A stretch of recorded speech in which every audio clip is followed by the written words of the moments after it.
Well, good morning there, and welcome here to CT Style. I'm Ryan Christopher. And I'm Laura Hutchinson, in for Teresa DeFore. You'll notice today at work that everyone has bags under their eyes. Oh my gosh, it is horrible. It's just that kind of Monday where everyone stayed up too late, but everyone's buzzing about the Oscars. It was a great night. Little Oscar hangover. Of course, we're going to get to everything Hollywood, but first we want to talk about what happened here locally last night. We were in Hartford at the Red Carpet Experience.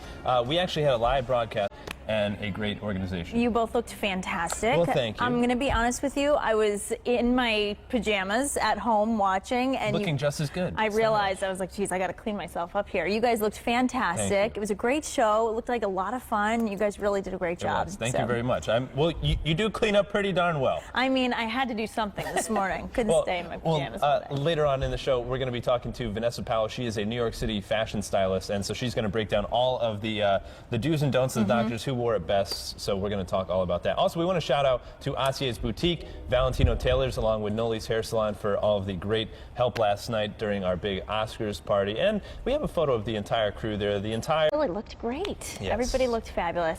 And of course, it took a lot of people to make the Oscar special happen. So we do want to say special thanks to it because, you know, but it is making light of a serious situation, which is good because it got everyone laughing, but it also got everybody thinking. I think the point was to drive home what is the message here, and that, you know, they do want equal opportunity. So I know that there is an effort to get more diversity in the group of judges. So I have a feeling this maybe won't be an issue next year, but point taken, right? Probably one of the best things to ever happen to the Oscars. I think he handled things very, very well, and obviously a lot of great feedback on social media. Transitioning to another thing with a little bit of a racial undertone here. Last night, TotalBeauty.com, they shared a post on Twitter, which has since been deleted. He tweeted a picture of herself on the couch, just making one of these faces like, I don't have tattoos.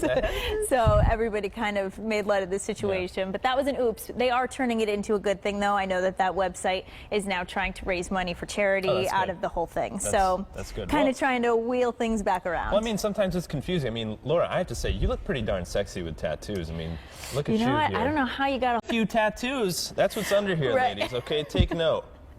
Right. Washboard abs. Not for morning TV, but now we know, right? Maybe a late night show, All right, well, there were a lot of wins last night. Everybody wanted to see who was going to be Best Actor, Best Actress. Brie Larson won Best Actress for her leading role in Room. This is actually a movie that I really wanted to... By 10 Room, until they're like 5 years old or something. Crazy. And she has to kind of make them think that there is no outside just to keep the child happy. A very sad story, but... gripping. And she was an Oscar favorite, so it's great that she was able to take home the win there. So congratulations to her. Also another Oscar favorite. I think everybody was rooting for him. Leo, he finally took home the win after 5 nominations. And getting snubbed, That was so great of him to pick something that he's passionate about, get behind. Not a lot of focus is always given to the speeches. Everyone's like, what were you wearing and who won? I really thanking mom and dad. It's oftentimes very generic, but I think it was bold of him to take a statement like that. I really look forward to the substance and what people say, because that's your moment to shine. You have an audience. You have a lot of eyeballs on you that night. So for him to choose something that he's passionate about and use that time to talk about that and get the message across, props to him. Well, that was great. It was funny because earlier in the show, a guy won for best screenplay actor, so some category that nobody knows who the guy is, right? And he went up there and said, make sure you vote for somebody who's going to take and watching a guy like that, you're like, okay, like relax, guy. We don't.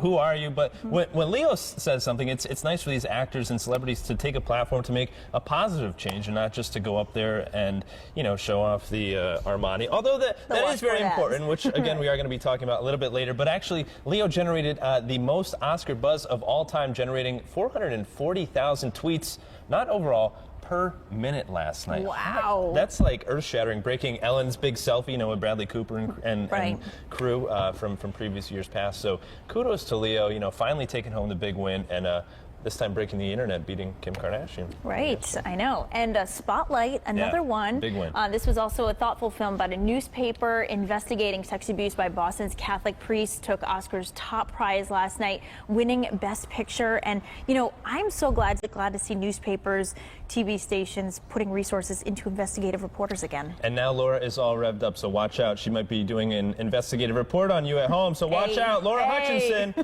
the one with tattoos or the one with tattoos, for sure. I mean, that's the one. Kudos to you. Hey, we have a great show coming up for you. Take a look. Here's what's coming up.